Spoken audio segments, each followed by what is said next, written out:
अस्सलामुअलैकुम रहमतुल्लाहि वबरकातुहू। ये हमारा नवाब है जी। नवाब का खूबसूरत प्रिंट है माशाल्लाह, आउटस्टैंडिंग डिज़ाइन है।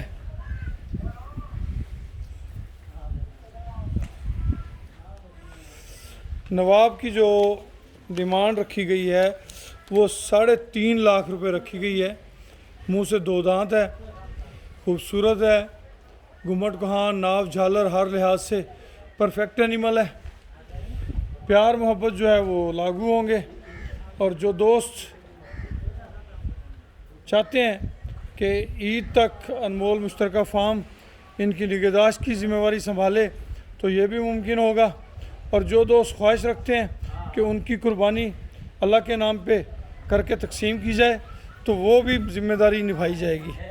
जो दोस्त इज्तमाही कुर्बानी करना चाहते हैं तो वो भी रब्ता कर सकते हैं। इज्तमाही कुर्बानी करके गोश्त जो है गरीब गुरबा में तकसीम करने की ज़िम्मेदारी भी निभाई जाएगी। नवाब है, खूबसूरत है माशाल्लाह।